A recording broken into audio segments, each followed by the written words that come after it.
కార్యదక్షతతో పనిచేసేందుకు అవసరమైన శక్తి సామర్థ్యాలు నిబద్ధత కలిగిన కూటమి ప్రభుత్వం ఇచ్చిన హామీలన్నీ అమలు చేస్తూ ముందుకెళ్తుందని ఏలూరు ఎమ్మెల్యే బడేటి చంటి వెల్లడించారు. అలాగే తల్లికి వందనం పథకంలో అర్హత ఉండి ఇంకా లబ్ధి పొందని తల్లులకు కూడా నగదు జమ అయ్యేలా చర్యలు చేపడతామని స్పష్టం చేశారు. ఏలూరు 48, 49 డివిజన్ పరిధిలోని 3, 4 సచివాలయాలను ఏలూరు ఎమ్మెల్యే బడేటి చంటి నగర్ మేయర్ షేక్ నూజహాన్ పెదబాబు సందర్శించారు. ఈ సందర్భంగా అక్కడ సిబ్బందితో మాట్లాడిన ఎమ్మెల్యే బడేటి చంటి కూటమి ప్రభుత్వం అత్యంత ప్రతిష్టాత్మకంగా భావించి అమలు చేసిన తల్లికి వందనం పథకంలోని అర్హుల జాబితాలో ఉండి నగదు జమ కాని వారికి ఎదురైన సమస్యలను పరిష్కరించేందుకు తక్షణ చర్యలు చేపట్టాలని సూచనలు చేశారు. అలాగే పలువురు లబ్ధిదారులతో మాట్లాడి వారిలో భరోసా నింపారు. ఈ సందర్భంగా ఎమ్మెల్యే బడేటి చంటి మాట్లాడుతూ తల్లికి వందనం పథకంలో అర్హుల జాబితాలో పేర్లు నమోదైన నగదు జమ కాని తల్లులు కొందరు ఉన్నారని, వారికి ఎదురైన సాంకేతిక సమస్యలను ఇబ్బందులను తొలగించేందుకు చర్యలు చేపట్టాలని సచివాలయాల సిబ్బందికి స్పష్టమైన ఆదేశాలు జారీ చేశామని చెప్పారు. త్వరలోనే అర్హులైన మిగిలిన తల్లుల ఖాతాల్లో కూడా నగదు జమ అవుతుందని భరోసా ఇచ్చారు. అలాగే 1వ తరగతి, ఇంటర్ ఫస్ట్ ఇయర్ విద్యార్థులకు సంబంధించిన లబ్ధి ఈ నెల 30వ తేదీన వారి తల్లుల ఖాతాల్లో జమ అవుతుందని ఆయన వెల్లడించారు. ఈ విషయంలో ఎవరూ అధైర్యపడవద్దని, అర్హులందరికీ న్యాయం చేసేందుకు తాను కృషి చేస్తానని ఈ సందర్భంగా ఎమ్మెల్యే చంటి భరోసా కల్పించారు. కార్యక్రమంలో Eluru AMC chairman Mamillapalli Parthasarathi, co-option సభ్యులు ఎస్ఎంఆర్ పెదబాబు, పలువురు నాయకులు, కార్యకర్తలు, సచివాలయ సిబ్బంది తదితరులు పాల్గొన్నారు.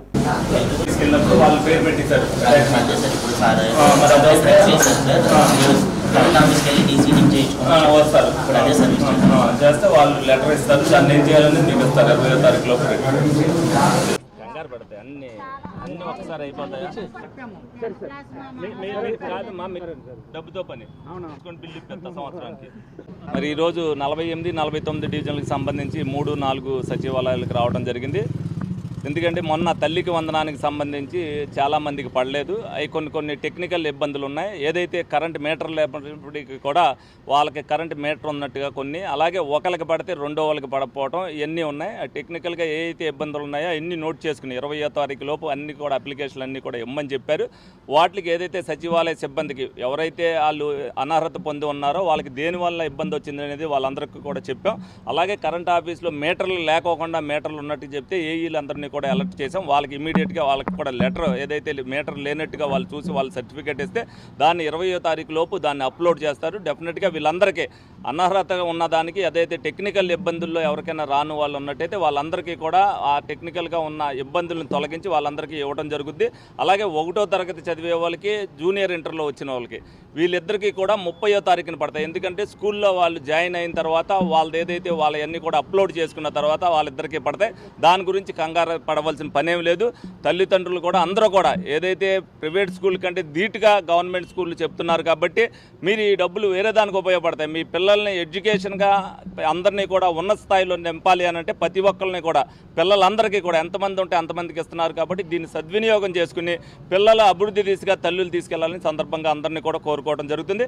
అలాగే లోకేష్ గారు కానీ, చంద్రబాబు నాయుడు గారు కానీ ప్రతి ఒక్కరు కూడా ఏదైతే కూటమి అధికారంలోకి వచ్చిన తర్వాత ఒకళ్ళుంటే ఒకళ్ళు, ఇద్దరుంటే ఇద్దరు, ముగ్గురుంటే ముగ్గురు, నలుగురుంటే నలుగురు, అందరికీ కూడా అన్ని కుటుంబాలకి కూడా పడి ఏదైనా ఇబ్బందులు ఉన్నాయన్న ఉద్దేశంతో ఆ ఇబ్బందులను సరిచేయవలసిన బాధ్యత కూడా మా మీద ఉంది కాబట్టి వాళ్ళు సచివాలయం రావడం జరిగింది. ప్రతి 4 రోజుల్లో కూడా ఎవరైతే ఉన్నారో ఆ టెక్నికల్ ఇబ్బందులన్నీ కూడా తొలగించడం జరుగుతుంది.